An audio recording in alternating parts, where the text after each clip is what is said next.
My best friend called me crying and said that my boyfriend was obsessed with her. So I woke her up from her delusion. Me and Jasmine had been best friends since middle school when she moved from Arizona and didn't know anyone. I introduced her to my friend group, helped her catch up in classes, and we became inseparable.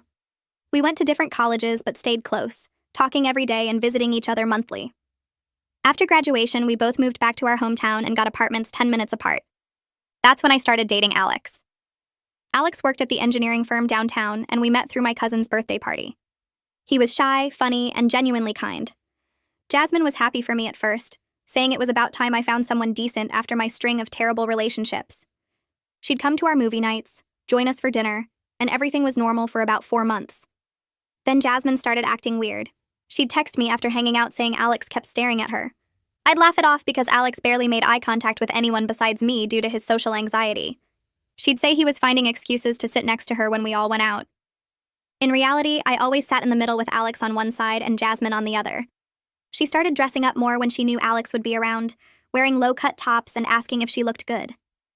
Alex never noticed because he was usually showing me memes on his phone or talking about work. One night, Jasmine called me crying at 11 p.m. She was sobbing so hard I could barely understand her. She kept saying she was sorry and didn't mean for it to happen. I thought someone died. Finally, she managed to say that Alex was in love with her and she didn't know how to handle it. I asked what she meant. She said she'd been picking up on signs for weeks and it was killing her to keep this from me. I asked what signs. She said he always laughed at her jokes. He laughed at everyone's jokes because he was polite. She said he complimented her new haircut last week. He said it looked nice after she directly asked him 3 times if he noticed anything different. She said he texted her about my birthday gift ideas, which proved he was using me as an excuse to talk to her. I reminded her I literally asked him to text her because she was helping me plan the party. She said I was in denial and she could prove it. The next day, Jasmine showed up at my apartment with a whole presentation. She had analyzed Alex's social media likes and noticed he'd liked 5 of her photos in the past year. 5 photos out of hundreds she posted. She said his favorite coffee shop was near her gym, which meant he was hoping to run into her. His favorite coffee shop was there before she ever joined that gym. She said he mentioned her name 12 times at dinner last week. We were literally talking about her new job, so obviously her name came up. She started crying again, saying she never wanted to hurt me, but the heart wants what it wants. She actually said that. I asked if Alex ever told her he had feelings for her. She said he didn't need to use words when his actions were so obvious. I called Alex right there on speaker, asked him directly what he thought about Jasmine. He said she seemed nice, but kind of intense lately, and asked if she was okay. Jasmine grabbed my phone and told Alex he didn't need to hide anymore, that I knew about their connection. Alex asked what connection. She said the way he looked at her, talked to her, how he was always trying to be near her. Alex said he was confused and asked if Jasmine was drunk. She started yelling that he was gaslighting her and they both knew what was between them. Alex told me my friend needed professional help and hung up. Jasmine said his denial proved he was in love with her. 2 days later, Jasmine texted Alex saying I gave her permission to explore their feelings and asked him to meet her for coffee. Alex sent me the texts immediately and asked if Jasmine was having a mental breakdown. I confronted Jasmine and she said she was testing him to prove his feelings. She literally thought he'd jump at the chance to be with her. When he didn't respond to her follow-up texts, she said he was playing hard to get. She started showing up at his work during lunch. Security had to escort her out twice. She told the security guard she was Alex's girlfriend, and I was the crazy ex who wouldn't let go. The security guard called Alex to confirm, and Alex said he'd never dated her and to call the police if she came back. She joined his gym and would stand next to him on the treadmills. He switched gyms. She found out which one and joined that too. He started working out at home. She told our entire friend group that Alex was sending mixed signals and leading her on while staying with me out of pity. Most of them knew she was being insane, but a few started questioning things because she was so convinced. I had to show them the unhinged texts she'd sent both of us. The breaking point came when she showed up at Alex's parents' house during Sunday dinner. Alex's mom opened the door with her reading glasses still perched on her nose, looking at Jasmine with this confused smile that didn't quite reach her eyes. She asked how Jasmine knew their address since they'd only met twice before at casual dinners. Jasmine didn't answer, just pushed past her into the house saying she needed to talk to Alex without me there manipulating everything. I heard Alex's voice from the dining room getting higher and panicked, asking his mom what was happening. His dad's chair scraped against the floor as he stood up fast. I was still at my apartment when my phone buzzed with Alex's text that just said, "Help, she's here," and my stomach dropped because I knew exactly who he meant. Alex's dad walked into the entryway and told Jasmine in this firm voice that she needed to leave right now. Jasmine's eyes filled with tears, and she said she just needed 5 minutes to explain everything, that Alex had been secretly reaching out to her, and she couldn't keep pretending anymore. Alex's parents looked at each other with these worried faces because their son was literally backing away from Jasmine toward the kitchen. Alex's mom put her hand on his shoulder and asked if he was okay. Jasmine kept talking about signs and hidden messages, and how Alex's love for her was so obvious to everyone except his controlling girlfriend. Alex's dad repeated that she needed to leave, louder this time. Jasmine sat down on their couch like she lived there and said she wasn't going anywhere until Alex admitted his true feelings. I drove to Alex's parents' house going way over the speed limit, my hands shaking on the steering wheel. When I pulled up 10 minutes later, Jasmine was sitting on their front porch with her arms crossed. Alex's mom was standing by the door looking completely lost about what to do. Jasmine saw me get out of my car and immediately started talking to Alex's mom about how I'd been emotionally abusing Alex for months. She said I kept him away from his friends, monitored his phone, and made him feel guilty for having any life outside our relationship. Alex's mom looked at me like she was trying to figure out if any of this could possibly be true.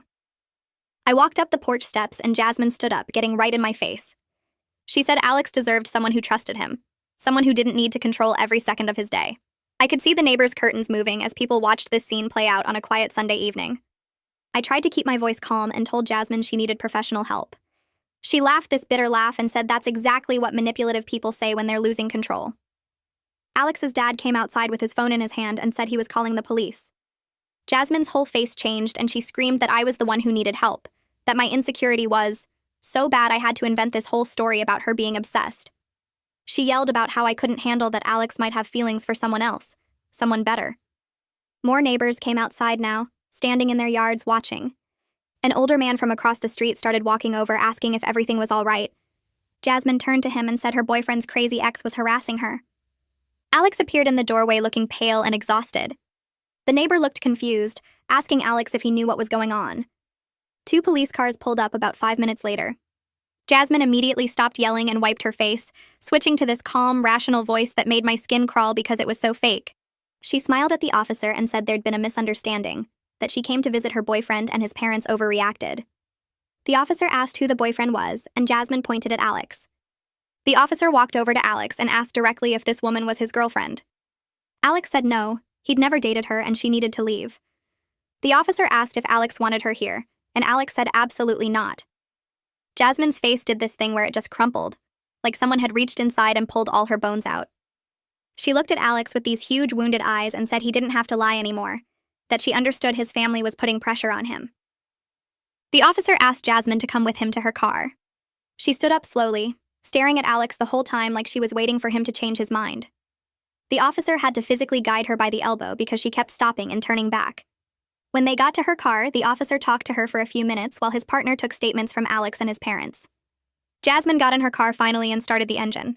As she drove away, she rolled down her window and screamed that Alex was making a huge mistake. She yelled that one day he'd realize what he gave up, that he'd come crawling back when he got tired of being controlled. Her voice got quieter as she drove down the street, but we could still hear her. Alex's mom grabbed my hand and squeezed it hard. She was shaking. Inside the house, Alex sat on the couch with his head in his hands. His whole body was trembling, and his parents kept asking what the hell just happened. I sat down next to Alex and started explaining from the beginning, from the night Jasmine called me crying about Alex being in love with her. I told them about the presentation with the social media analysis, about her showing up at his work, about the text claiming I gave permission for them to date. Alex's mom's mouth fell open, and she kept saying she had no idea, that Jasmine seemed so normal when they met her before. His dad paced around the living room, getting angrier as I talked. When I finished, his dad said we needed to talk to a lawyer first thing Monday morning. He said this wasn't just weird friend drama anymore, this was stalking, and we needed legal protection. That night, Alex stayed at my apartment because neither of us wanted to be alone. We lay in bed, but neither of us could sleep. Every sound made us both jump. A car door slamming outside had Alex sitting straight up. When my neighbor's cat knocked over something in the hallway, I was out of bed before I even realized I was moving. Around 3 a.m, Alex admitted he was scared of what Jasmine might do next. He said every time we set a boundary or told her no, she just became more convinced they had this deep connection. He talked about how she'd shown up at 2 different gyms, how she'd told security at his work that she was his girlfriend, how she genuinely seemed to believe her own lies. I realized we weren't dealing with a friendship problem anymore. This was a real safety threat, and we needed to treat it that way. Sunday morning, I called my cousin Cordelia, who worked in mental health crisis intervention. She answered on the second ring, even though it was barely 8. I explained everything while Alex made coffee in the kitchen, his hands still shaky. Cordelia listened without interrupting, and when I finished, she was quiet for a minute. Then she said Jasmine's behavior matched something called erotomania. She explained it was a delusional disorder where someone believes another person is in love with them, even when there's clear proof they're not. She said people with erotomania can be completely normal in other areas of their life, but have this one fixed delusion they can't let go of. I asked if it was dangerous, and Cordelia's voice got serious. She said it could be, especially when the delusion gets challenged. Cordelia explained that people with erotomania interpret rejections as secret tests, or proof of hidden feelings. She said when Alex told Jasmine he wasn't interested, Jasmine's brain twisted that into evidence that he was forced to deny their connection. Every boundary we set, every time we said no, just made her more certain. Cordelia told us we needed to document absolutely everything from now on. Save every text, every voicemail, write down every incident with dates and times. She said we needed to stop all direct communication immediately, because any response, even telling her to stop, would feed the delusion. Most importantly, she said we needed legal protection right away. She used the word restraining order and said these situations could turn violent when the person's delusion got threatened enough. I looked at Alex standing in my kitchen doorway holding 2 mugs of coffee, and I saw real fear in his eyes. Monday morning, Alex's dad made a call to someone named Lincoln Abernathy before we even finished breakfast. He handed Alex the phone, and I watched Alex nod along, his jaw tight, saying yes sir and thank you about 6 times. When he hung up, his dad said Lincoln could see us at 10, and we should bring everything. I grabbed my laptop and Alex collected his phone while his mom packed the leftover police report and witness statements into a folder. We drove to Lincoln's office in the business district downtown, a brick building with his name on a brass plaque by the door. The waiting room had leather chairs and magazines nobody ever reads, and a receptionist who smiled too brightly considering why people probably came here. Lincoln came out exactly at 10, a man maybe 50 years old wearing a suit that looked expensive but not flashy. He shook our hands with a firm grip and led us back to his office where he had a yellow legal pad already out on his desk. We sat across from him and I put my laptop between us while Alex set his phone down. Lincoln asked us to start from the beginning and explain everything, so I opened my laptop and pulled up the first weird text Jasmine sent me about Alex staring at her. Lincoln took notes while I talked, his pen moving fast across the yellow paper. I showed him the text where Jasmine said I gave her permission to date Alex, and Lincoln's expression got harder. Alex pulled up the messages Jasmine sent him directly asking to meet for coffee and the follow-up texts when he didn't respond. Lincoln read them twice, his mouth pressed into a thin line. Then Alex showed him the emails from his office security about the 2 incidents where they escorted Jasmine out, and Lincoln asked if he could photograph those with his phone. I found the police report from Sunday dinner on my laptop and turned the screen, so Lincoln could read the whole thing. He scrolled through it slowly, occasionally making small sounds in his throat that weren't quite words. When he finished reading, he sat back in his chair and looked at both of us with an expression I couldn't totally read. He said we had more than enough evidence for a restraining order, way more than most cases he saw. Then he said the word that made my stomach drop: criminal stalking charges. Lincoln explained that what Jasmine did met the legal definition in multiple ways: the workplace harassment, the residential trespassing, the repeated unwanted contact after being told to stop. He said the process would require me and Alex to testify about specific incidents in detail, dates and times, and exactly what happened. His voice got more serious when he said Jasmine would be formally notified of the restraining order filing, and he wanted us prepared that this might trigger another escalation before things got better. He used the word escalation like it was a normal thing to expect, and I realized this was his job, seeing people at their worst and predicting what terrible thing might happen next. We spent the next 3 hours in that office going through every single incident in order. Lincoln had us write detailed statements on his computer, typing out exactly what happened with dates and times for everything we could remember. Alex had to describe the first time Jasmine showed up at his gym, how he felt when he saw her on the treadmill next to him, even though there were 20 empty machines. He typed slowly, stopping every few sentences to take a breath, and I could see his hands shaking slightly over the keyboard. I wrote about the night she called me crying, the presentation she made with the social media analysis, the moment she grabbed my phone to talk to Alex directly. Lincoln asked specific questions about each incident, like did anyone else witness this? Did you tell her explicitly to stop? Did you feel threatened or afraid? Some of the questions felt obvious, but Lincoln said courts needed everything spelled out clearly, no assumptions about what someone meant or felt. Alex got to the part about Jasmine joining his second gym after he switched and he stopped typing completely for a minute. I watched him stare at the screen before he finally wrote that it made him feel violated. Like nowhere was safe. Like she was always going to find him no matter what he did. Lincoln nodded and said that was exactly the kind of detail the judge needed to hear. By the time we finished, my back hurt from sitting in the same chair, and Alex looked completely drained. Lincoln printed everything out and had us review it one more time, then sign at the bottom of each page. He said he'd file the petition for an emergency restraining order first thing Wednesday morning, and we should expect Jasmine to be served with papers within 48 hours of that.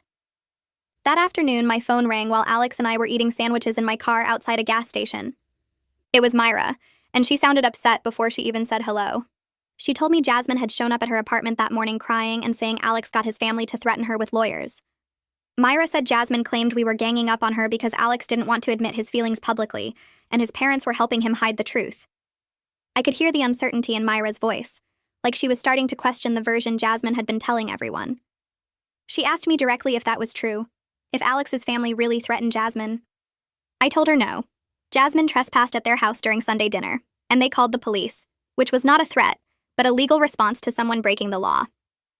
Myra went quiet for a few seconds, and when she spoke again, her voice was different, smaller. She said she was starting to realize the version Jasmine told her might not be accurate. She mentioned little things that hadn't made sense, like how Jasmine said Alex texted her constantly but could never show the actual texts, or how the timeline of events kept shifting depending on when Jasmine told the story. I felt this mix of relief that Myra was finally questioning things and anger that it took this long, that Jasmine got to control the narrative for weeks while Alex and I dealt with actual stalking. I told Myra I would send her everything, all the evidence we just gave to Lincoln. I pulled over into a parking lot so I could focus and started forwarding screenshots of Jasmine's texts to Alex, the ones where she said I gave permission for them to date, the ones where she asked him to meet her after he'd already said no. I sent the security incident reports from Alex's office that documented both times they escorted her out. I sent the police report from Sunday with the officer's notes about Jasmine refusing to leave the property and claiming she was there to talk to her boyfriend, which Alex had to correct by saying he'd never dated her. Myra didn't respond for almost 10 minutes, and I sat there watching the 3 dots appear and disappear on my phone screen. Finally, she called me back instead of texting. She said she felt sick that she doubted me, that she'd actually wondered if maybe I was being controlling or jealous like Jasmine suggested. She admitted Jasmine's story had inconsistencies, but her certainty made it believable, the way she could describe these elaborate scenarios with so much detail that it felt like they must have happened. Myra said she should have asked more questions, should have talked to me and Alex directly instead of just accepting Jasmine's version. I told her it was okay, even though part of me was still angry, because I understood how convincing Jasmine could be when she believed her own delusions so completely. Myra said 3 other friends from our group wanted to apologize and hear the real story directly from me. She suggested we meet at the coffee shop on Main Street the next day, somewhere public and neutral. I felt this weird mix of emotions, relief that they were finally listening, but also frustration that it took lawyers and police reports for them to take this seriously. I agreed to meet them at 2 in the afternoon, and after I hung up, Alex reached over and squeezed my hand. He didn't say anything, but I could see in his face that he felt the same complicated mixture of vindication and exhaustion. The next day, I walked into the coffee shop and saw Myra sitting at a big table in the corner with 3 other friends from our group. They all looked uncomfortable, shifting in their seats and not quite making eye contact when I first sat down. I opened my laptop and pulled up the timeline I'd created for Lincoln, every incident with dates and descriptions. I turned the screen so they could all see and started walking them through it chronologically. Their faces changed as they read, going from uncertain to shocked to horrified. When they got to the text where Jasmine claimed I gave her permission to date Alex, Myra actually gasped. She said Jasmine had told them Alex sent that message to Jasmine as a test, to see if she'd actually meet him, which was the complete opposite of reality. I showed them Alex's response where he forwarded Jasmine's message to me immediately asking if she was having a breakdown. One of the other friends, a girl named Sarah, put her hand over her mouth and shook her head. Another friend admitted that Jasmine had been privately messaging each of them with slightly different versions of events. Sarah said Jasmine told her that Alex confessed feelings during a work event, but told Myra that he'd shown up at her apartment and told someone else that they'd been secretly texting for months. None of them had compared notes until now because Jasmine specifically asked each person to keep their conversations private, saying she was embarrassed and didn't want everyone knowing her business. They realized now that she'd been manipulating them by controlling the information flow, making sure nobody could piece together that her stories didn't match. A third friend, a guy named Marcus, said Jasmine had asked him to spy on me and report back what I was saying about Alex. He'd thought it was weird at the time, but Jasmine framed it like she was worried about me and wanted to make sure I was okay. He said he felt like an idiot now for not seeing through it. The friend group sat there for another hour talking through everything, and by the end they all agreed to cut contact with Jasmine completely. Myra said they'd provide witness statements if Lincoln needed them, documenting how Jasmine tried to manipulate them and spread false information about Alex. It felt validating to have them finally understand and believe me, but it also felt deeply sad. Our entire social circle was fracturing, splitting into people who supported us, and people who'd have to cut ties with Jasmine. The Jasmine I knew for 15 years, the girl who moved from Arizona and didn't know anyone, who I helped with homework and invited to everything, felt like a complete stranger now. I didn't recognize her in the person who showed up at gyms and workplaces and Sunday dinners, who created elaborate false narratives and believed them so completely that she could convince others. When I left the coffee shop, I felt lighter and heavier at the same time, relieved to have support, but grieving the friendship that was never coming back. Wednesday morning, Lincoln called to say he'd filed for the emergency restraining order at the courthouse. He explained that Jasmine would be served with papers within 48 hours, meaning someone would show up at her apartment or workplace and hand her official legal documents. He said we should expect her to either love bomb us with apologies or escalate with anger when she realized this was legally serious, that the court system was now involved and this wasn't just friend drama anymore. He told us not to respond to any contact attempt regardless of what she said, that any response would reset the harassment clock and potentially weaken our case. He said to document everything, save every text and voicemail and email, note every time she drove past our apartments or showed up somewhere we were. His voice was calm, but firm when he said the next few days were critical, that this was when people with delusions either were accepted reality or doubled down harder. I thanked him and hung up, then immediately told Alex what Lincoln said. We both felt this strange anticipation, like waiting for a storm we knew was coming, but couldn't predict exactly when it would hit. That night, my phone started buzzing around 8 p.m. and didn't stop. Jasmine's name kept flashing on the screen over and over, each call going to voicemail when I didn't pick up. Lincoln had been clear about not answering, about not giving her any opening to claim we were still in contact, or that I was encouraging her behavior. I watched the notifications pile up, 17 missed calls in 2 hours, and each one felt like a physical weight pressing down on my chest. Alex sat next to me on the couch looking at his own phone, his jaw tight as he scrolled through work emails trying to distract himself from the constant buzzing coming from my device. The voicemails accumulated in my inbox, little red numbers climbing higher and higher. And part of me desperately wanted to listen, because somewhere in my brain I still believed my actual friend might be in there somewhere, might say something that would make this all make sense. But I knew better now. Knew that the Jasmine leaving those messages wasn't the girl I'd known since middle school, and listening would only hurt me more without changing anything about the situation we were trapped in. The next morning, Alex's phone lit up with a text from Quentin at work. I watched his face go pale as he read it. Then he turned the screen toward me without saying anything.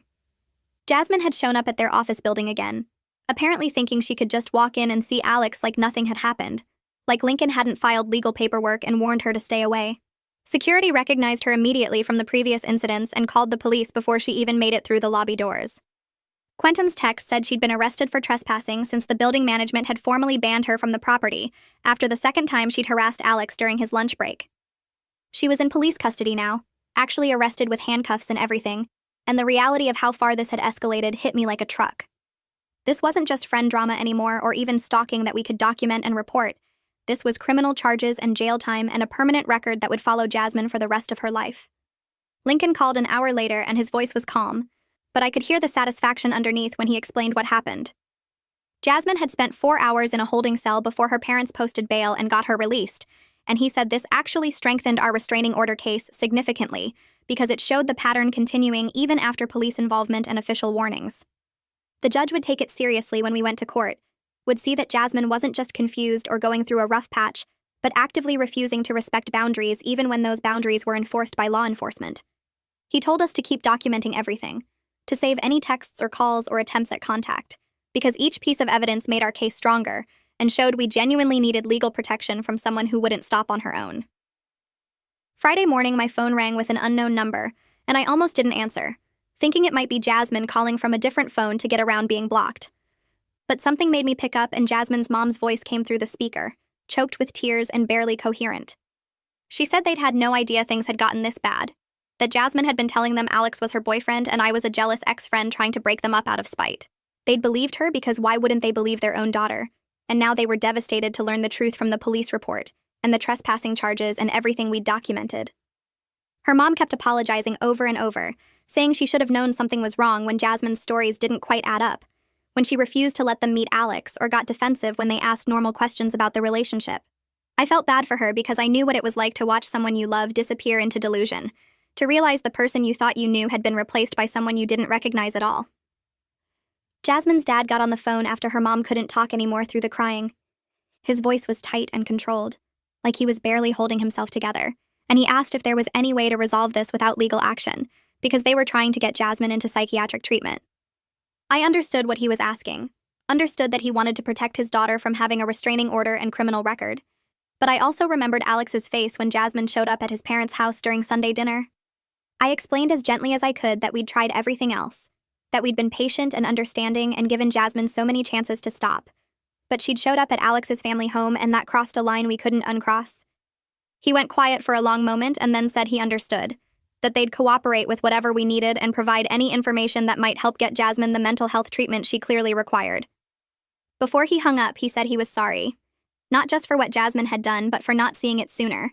And I felt tears running down my face because this whole situation was destroying so many people beyond just me and Alex.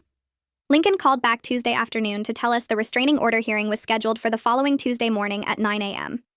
He walked us through what to expect, explaining that Jasmine would be in the courtroom because she had the right to face her accusers and defend herself against the order. He warned us that she might try to speak directly to Alex, might try to make eye contact or gesture or do anything to get his attention and prove their connection was real. We needed to stay calm no matter what happened, needed to let the legal process work, and trust that the judge would see through her delusion to the documented pattern of harassment and stalking. He said to dress professionally but not fancy, to answer questions clearly and honestly, and to focus on facts rather than emotions when we testified about what she'd done. His voice was steady and reassuring, but I could tell he was preparing us for how hard this was going to be, for having to face Jasmine in person, and recount everything she'd done while she sat there watching us. That weekend, Alex and I barely left my apartment, ordering takeout and watching movies we'd already seen, because neither of us could focus on anything new. We were both emotionally exhausted, drained from weeks of constant stress and fear, and looking over our shoulders everywhere we went. Alex kept apologizing like this was somehow his fault for being polite to my friend, for laughing at her jokes and complimenting her haircut when she asked directly, for all the normal friendly behavior that her brain had twisted into proof of secret love. It broke my heart because he'd done absolutely nothing wrong, had just been his usual kind and socially anxious self, and now he was carrying guilt for something that existed only in Jasmine's delusion. I told him over and over that this wasn't his fault, that mental illness doesn't need a reason or a cause, but I could see he didn't fully believe me yet. Sunday evening, I finally gave in to the temptation I'd been fighting all week and listened to one of Jasmine's voicemails. I regretted it immediately, wished I could unhear her sobbing voice saying she knew Alex was forced to do this by his controlling family, that their love was tested like Romeo and Juliet or some other tragic romance. She said she'd wait for him no matter how long it took, that real love could survive anything, including restraining orders and family interference and temporary separations. Her voice had this dreamy quality to it, like she was narrating a movie in her head instead of talking about real life with real consequences, and I felt sick listening to how completely she believed the false reality she'd constructed. I deleted the voicemail and blocked her number on yet another level, then sat there feeling dirty and sad and angry all at once. Cordelia showed up at my apartment that evening with Thai food and a determined expression. She'd taken time to help us prepare mentally for the hearing, explaining in her calm professional voice that facing Jasmine in court might be harder than we expected, because delusional people can be very convincing in their false reality. They believe what they're saying completely, with no doubt or hesitation, and that conviction can make others question what they know to be true. She said we needed to stay grounded in facts, in the documented evidence and witness statements and police reports, rather than getting pulled into the emotional story Jasmine would tell. She practiced questions with us, had us recount incidents clearly and specifically, and reminded us that the judge had seen cases like this before and would know what to look for in someone experiencing erotomania. Monday night, I couldn't sleep no matter how tired I was, my brain refusing to shut off as I lay there staring at my ceiling. I kept thinking about middle school Jasmine who'd moved from Arizona and didn't know anyone, how scared and alone she'd looked that first day, until I invited her to sit with my friend group at lunch. I remembered helping her catch up in classes, introducing her to everyone, promising we'd always be friends no matter what because that's what best friends did. The grief of losing that person to mental illness hit me in waves, rolling over me until I was crying in a way I hadn't let myself since this whole nightmare started. Alex held me while I sobbed, not saying anything because there was nothing to say, and I mourned the friendship that had shaped who I was for 15 years, but would never exist again in any form I recognized. Tuesday morning, I woke up with my stomach in knots because today was the hearing, and I'd have to see Jasmine in person for the first time since that night at Alex's parents' house.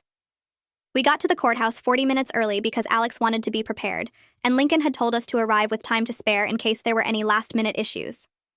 The building was this old brick structure downtown with marble floors that echoed every footstep and made everything feel more serious and official than I was ready for. Lincoln met us in the lobby wearing a dark suit and carrying a leather folder thick with papers, and he walked us through what would happen step by step so we'd know what to expect. We sat on a wooden bench in the hallway outside the courtroom, and I kept watching people walk by, wondering if any of them were going through something similar or if our situation was as crazy as it felt. Alex held my hand, and his palm was sweating, which made me feel slightly better, because at least I wasn't the only one who was nervous. At exactly 9:30, I saw Jasmine come around the corner with a woman in a gray pantsuit who must have been her public defender. Jasmine had curled her hair and was wearing a blue dress with heels like she was going to brunch instead of a restraining order hearing, and when she saw Alex, her whole face lit up with this hopeful smile that made my skin crawl. She looked at him like he was her boyfriend who she hadn't seen in weeks, and was so excited to finally be near again, completely ignoring the fact that we were literally in court because she wouldn't leave him alone. Alex squeezed my hand so hard it hurt, and turned his body slightly away from her, and I could feel him shaking next to me. Jasmine's lawyer tried to guide her into the courtroom, but Jasmine kept looking back at Alex over her shoulder with that same dreamy expression, and I wanted to scream at her that this wasn't a romantic movie. This was real life with real consequences. We filed into the courtroom and sat at a table on the left side, while Jasmine and her defender sat on the right, and the whole time we were waiting for the judge, Jasmine kept stealing glances at Alex and smiling like they were sharing some private joke. The judge came in and everyone stood up, and she was this older woman with gray hair pulled back in a bun who looked tired and like she'd seen every kind of case imaginable. Lincoln stood up and started presenting our evidence in this calm, organized way that made everything sound even more disturbing when laid out chronologically. He showed the judge printed copies of Jasmine's texts to Alex where she said I'd given her permission to date him, then the security reports from Alex's office building documenting the 2 times she'd been escorted out, then the police report from when she showed up at his parents' house. He called Quentin as a witness, and Quentin described seeing Jasmine in the office lobby multiple times looking for Alex, and how uncomfortable it made everyone in their department. He brought up our mutual friends who'd submitted written statements about how Jasmine had told them different versions of events to keep them from comparing notes and realizing she was lying. Jasmine's public defender was this young woman who looked increasingly uncomfortable as Lincoln kept stacking up evidence, and during a recess she asked to speak with Jasmine privately in the hallway. Through the courtroom door I could hear Jasmine's voice getting louder and more upset, insisting that the evidence was misinterpreted and that Alex was just scared to admit his feelings publicly. When they came back in, the defender looked defeated and Jasmine's eyes were red from crying, but she still had this stubborn set to her jaw like she refused to accept what was happening. The judge called Jasmine to the stand and she walked up there with her shoulders back and her head high, and I realized she genuinely thought this was her chance to finally make everyone understand the truth as she saw it. She started talking about how she and Alex had developed this deep connection over the months, describing long conversations that I knew for a fact never happened because I was literally there during most of their interactions. She said Alex would look at her across the table during group dinners with such longing in his eyes that he'd find excuses to text her about random things just to have contact with her, that he'd mentioned her name constantly because he couldn't stop thinking about her. She spoke with such complete conviction, like she was describing memories that were absolutely real to her, and I finally understood how she'd managed to convince some of our friends initially, because she wasn't lying in her mind. She truly believed every word. She talked about how Alex had joined her gym to be near her, and how he'd shown up at places she frequented hoping to run into her, which was the exact opposite of reality where he'd been actively avoiding her and changing his routine to get away.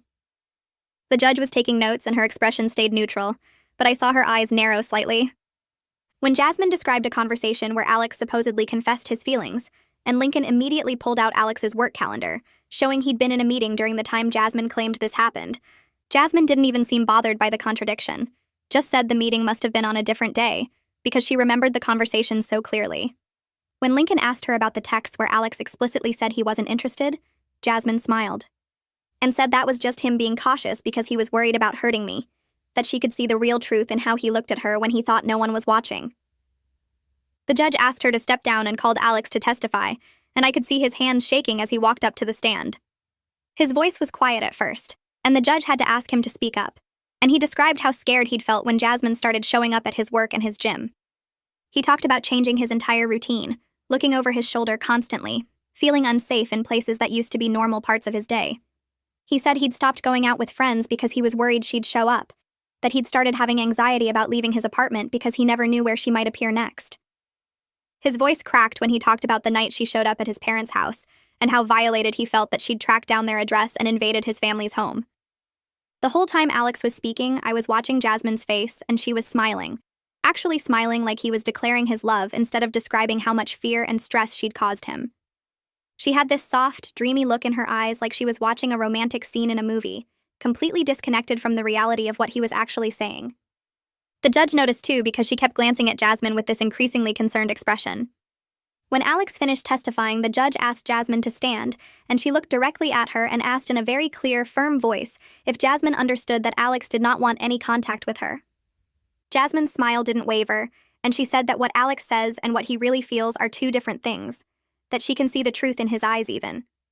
When his words say something else, that their connection goes deeper than what can be expressed in a courtroom setting. The judge's expression went from concern to hard in about 2 seconds, and she said that she'd heard enough. She granted a 3-year restraining order requiring Jasmine to stay 500 feet away from me, from Alex, from both our apartments, from both our workplaces, and from Alex's parents' home. Jasmine's face crumpled and she started crying, saying the judge didn't understand, that this was all a huge mistake, that she and Alex just needed time to work things out without interference.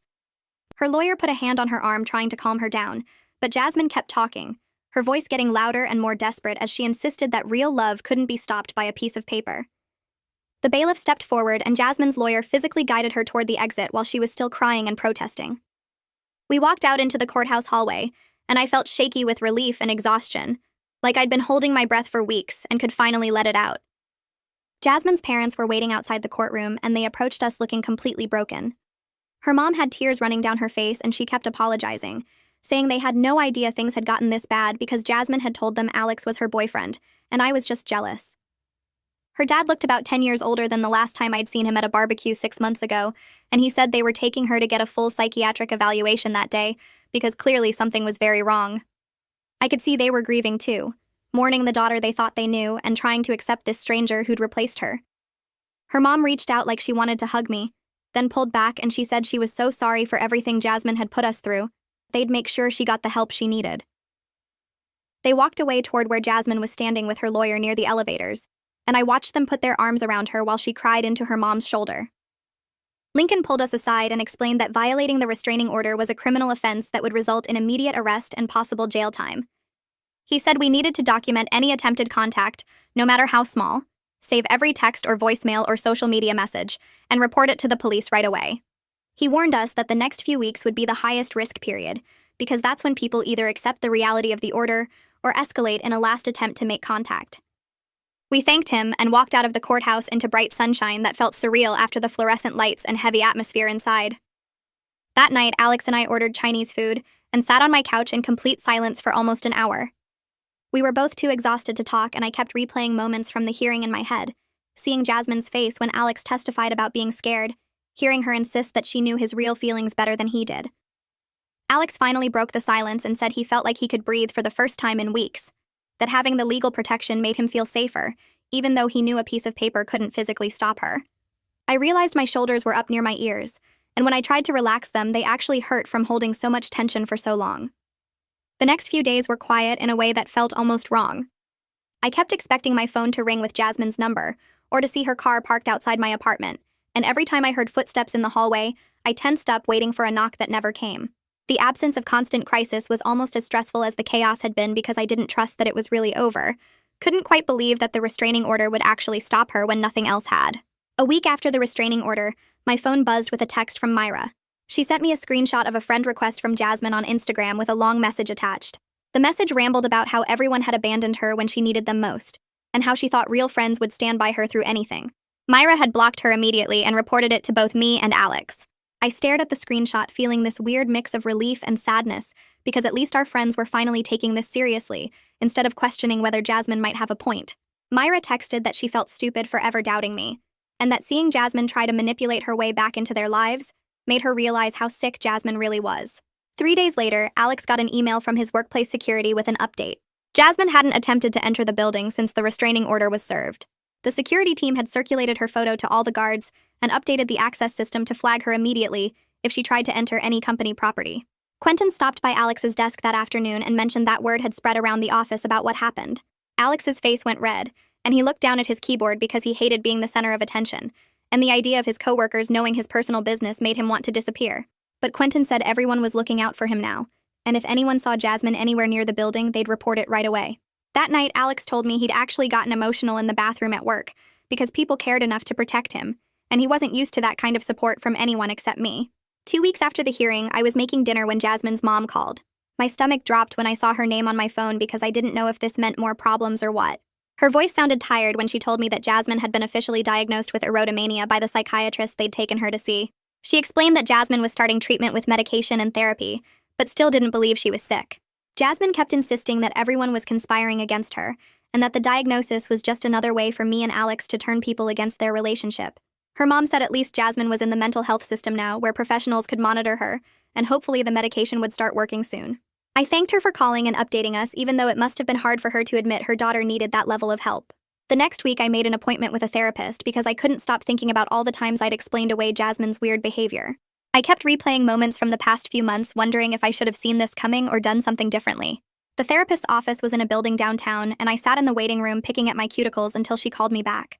I told her everything from the beginning, and when I got to the part about Jasmine showing up at Sunday dinner, I started crying because I still couldn't believe my best friend since middle school had turned into someone I didn't recognize. The therapist explained that delusional disorders can emerge in early adulthood, and there was nothing I could have done to prevent it. She said Jasmine's brain was creating a false reality that felt completely real to her, and no amount of friendship or intervention from me would have stopped that process. It helped to hear that, but it didn't completely erase the what-ifs that kept running through my head at 3 a.m. That weekend, Alex and I had a long conversation on my couch about how this whole experience had changed us. He said he'd learned to trust his discomfort instead of being polite when something felt wrong. He admitted that Jasmine had made him uncomfortable pretty early on, but he'd ignored it because he didn't want to cause problems in my friendship, and now he realized that instinct was trying to warn him. I told him I needed to work on not explaining away concerning behavior just because I loved someone. I'd spent so much energy convincing myself that Jasmine's actions were just her being dramatic, or going through something instead of accepting that her behavior was genuinely dangerous. We both agreed that we'd rather hurt someone's feelings by setting boundaries than end up in another situation like this one. A month after the restraining order, we decided to cautiously start reclaiming our normal life. Alex went back to his regular gym, but only during off-peak hours when it was less crowded, and he could keep an eye on who was coming in. I started meeting friends at our usual coffee shop instead of avoiding places Jasmine might know about. It felt weird at first because I kept looking over my shoulder expecting to see her standing there watching us, but slowly the knot in my chest started to loosen, and I could actually enjoy my coffee without scanning the room every 30 seconds. Quentin invited us to a work happy hour at a bar near Alex's office, and Alex actually said yes, which surprised me. He'd been avoiding social events with coworkers for months because he was embarrassed about the whole situation. We showed up and his coworkers were supportive without being weird about it. Nobody asked intrusive questions or treated Alex like he was fragile. They just included him in conversations about normal work stuff and made jokes and acted like everything was fine. I watched Alex's shoulders relax as the night went on, and he laughed at something Quentin said. It was the first time in months that I'd seen him look genuinely comfortable around other people. The next week, I was at the grocery store picking up milk when I saw Jasmine's aunt in the produce section. She'd been at family barbecues and birthday parties throughout my entire friendship with Jasmine. I'd known her since I was 12 years old. She saw me at the same time I saw her and immediately looked down at the apples she was examining. She grabbed a bag and walked quickly toward the other side of the store without making eye contact. It stung worse than I expected because I realized this situation had cost me more than just Jasmine. It had fractured connections with people who were part of my childhood and who probably heard some twisted version of events that made me look like the villain. 6 weeks after the hearing, Lincoln called while I was at work. I stepped outside to take the call, and he told me that Jasmine had violated the restraining order by sending a letter to Alex's parents' house. The letter rambled about true love conquering all obstacles, and how their connection was too strong for legal documents to destroy. Lincoln said we needed to report it immediately, so there was documentation of the violation. He explained that even though it was just a letter and not a physical confrontation, any contact was a violation and needed to be taken seriously. I called Alex right away, and he sounded exhausted when he answered. He said he'd hoped the restraining order would be enough to make Jasmine stop, but apparently her delusion was stronger than legal consequences. The police visited Jasmine that afternoon with a warning about the violation. Her parents called us a few hours later, apologizing over and over. Her dad's voice sounded completely worn out when he said they were increasing Jasmine's psychiatric supervision and making sure she understood that any more contact would result in criminal charges. I could hear how exhausted they both sounded dealing with a daughter who refused to accept reality no matter how many doctors or lawyers or judges told her she was wrong. Alex and I sat at my kitchen table the next morning with coffee. Neither of us was drinking. Lincoln had emailed us copies of the violation report, and we stared at the documents like they might suddenly change what happened. I asked if we should press criminal charges, and Alex rubbed his eyes with both hands before saying he didn't know anymore. We'd been dealing with this for months, and every consequence just seemed to make Jasmine dig deeper into her delusion instead of pulling her out. I reminded him that her parents said she was in treatment now, and maybe the warning would be enough. Alex nodded slowly and said he wanted to believe treatment would work, but he was tired of hoping things would get better only to have Jasmine show up somewhere new. We called Lincoln and told him we wanted the formal warning documented but wouldn't pursue charges this time. Lincoln said that was reasonable given the circumstances, but warned us to report any future contact immediately, because patterns of violation usually got worse instead of better. He told us the warning would make it clear that next time meant arrest with no exceptions, and Jasmine's parents had been informed of the consequences. After we hung up, Alex said he felt like we were being too soft, but also didn't want to be the reason someone went to jail when they were sick. I understood exactly what he meant because I kept going back and forth between anger at what Jasmine put us through and sadness that my best friend's brain had broken in a way that destroyed everything. 2 months after the restraining order was granted, I was cleaning out my closet and found a shoebox full of old photos. I pulled out the stack and started flipping through pictures of Jasmine and me from high school. There was one from homecoming sophomore year, where we were both wearing terrible dresses and making silly faces at the camera. Another showed us at graduation with our arms around each other and genuine smiles that came from years of actual friendship. I found photos from college visits where we'd explored each other's campuses and pretended to be students there. Birthday parties and random weekend hangouts and inside jokes captured in moments that felt so normal and happy. I sat on my bedroom floor surrounded by evidence of a friendship that used to be real and started crying. Not the angry crying from when everything was actively falling apart, but the grief crying that comes when you finally accept something is gone. The Jasmine in these photos was my best friend who helped me study for tests and listened to me complain about bad dates and knew exactly how to make me laugh when I was sad. That person didn't exist anymore, and maybe she'd been disappearing for longer than I wanted to admit. I looked at a photo of us from middle school right after we met and wondered if there had been signs even then that I missed, or if mental illness just happened sometimes without warning. My therapist kept saying I couldn't have prevented this, but sitting there with 15 years of friendship scattered around me made it hard to believe that. My next therapy session happened 3 days after I found the photos. I told my therapist about crying over the pictures, and she asked what made me sad about seeing them. I explained that it felt like mourning someone who was still alive, because the Jasmine I knew was gone, but replaced by someone wearing her face who believed things that weren't real.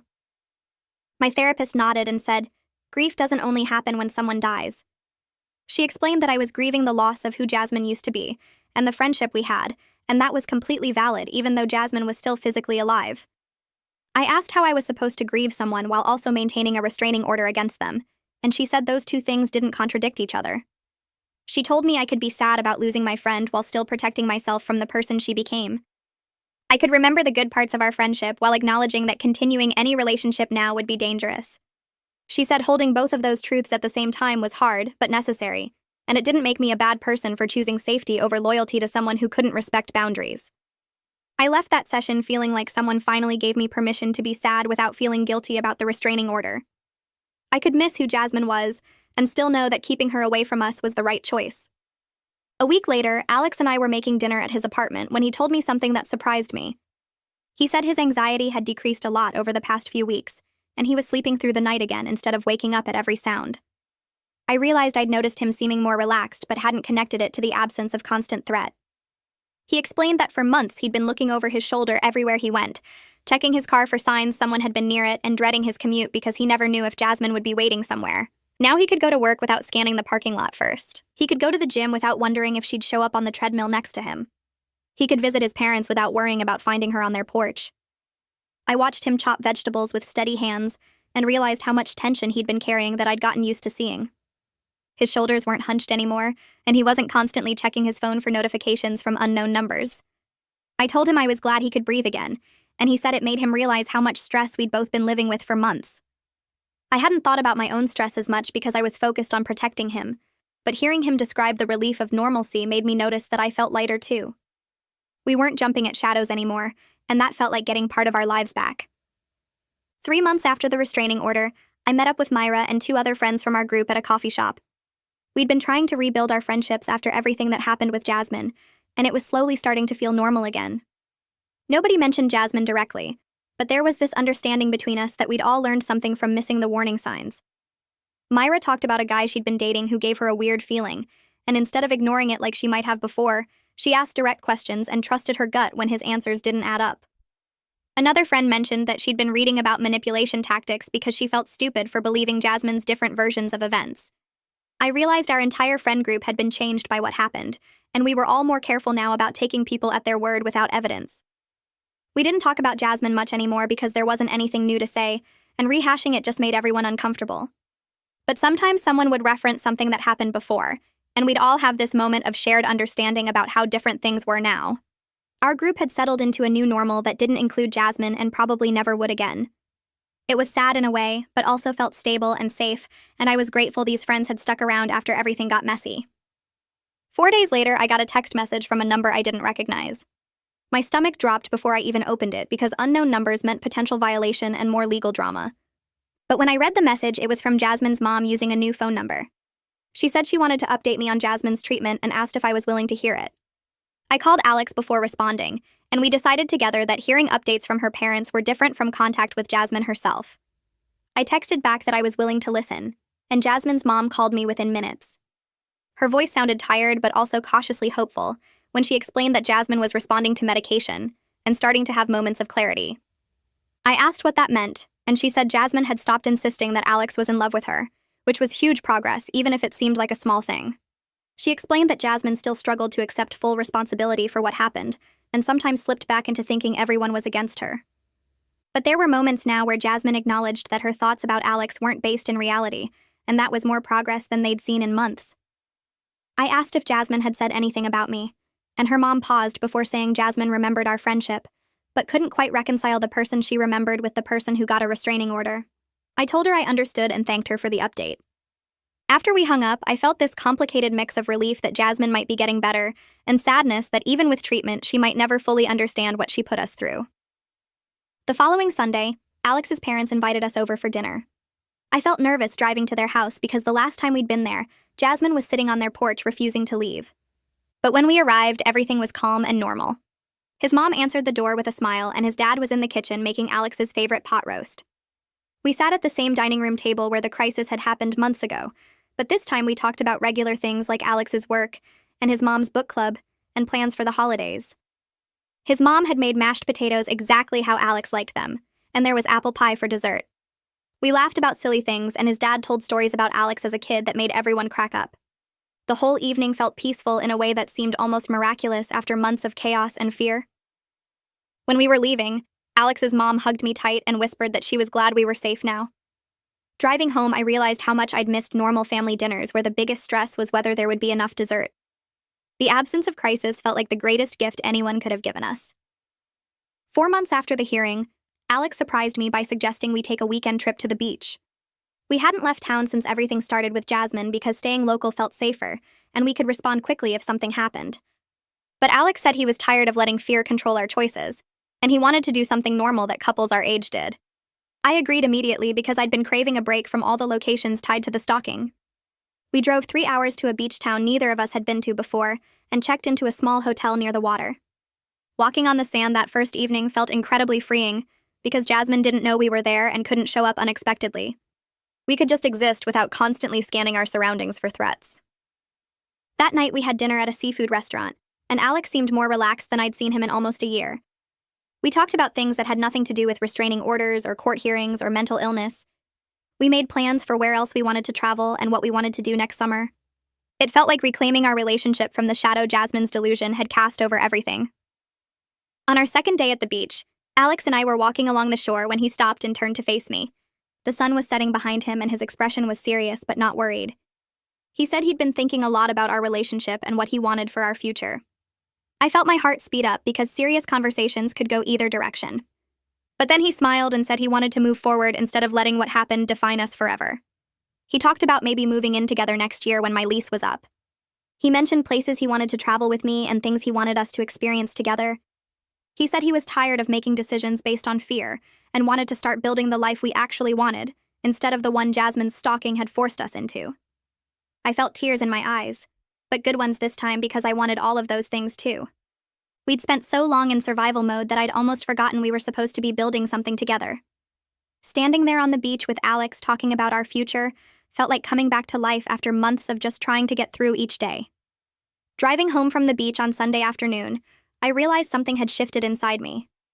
For the first time in months, I felt actually excited about the future, instead of just relieved that each day passed without incident. The trauma of everything that happened would always be part of our story, and I'd probably always have moments of looking over my shoulder or feeling anxious when I saw someone who looked like Jasmine. But sitting in the car with Alex discussing which furniture we'd keep if we moved in together and debating whether we wanted a one-bedroom or two, I understood that what happened didn't have to be the whole story. We got to decide what came next, and that power felt significant after months of reacting to someone else's delusions. The restraining order still had over 2 years left, and Jasmine was still in treatment with an uncertain outcome. But Alex and I were building something that belonged to just us, and that felt like taking back control of our lives. 5 months after the restraining order started, my phone rang while I was making breakfast, and the caller ID showed it was her dad.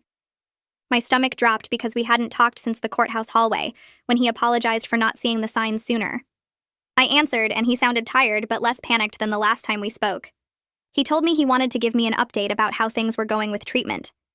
His voice was careful, like he was worried about upsetting me, but he said something had shifted in the past few weeks that felt significant. She had finally accepted that she needed professional help instead of insisting everyone else was wrong. He explained she was working with a psychiatrist who specialized in delusional disorders, and the doctor had her on medication that seemed to be helping. The progress was slow, and there were still bad days where old thought patterns came back, but she was starting to understand that what she believed about Alex wasn't based in reality. I stood there holding the phone and feeling this weird mix of relief and sadness because part of me had wondered if she'd ever get better. He said the psychiatrist explained it might take years of consistent treatment, and even then recovery wasn't guaranteed, but at least she was trying now instead of fighting everyone.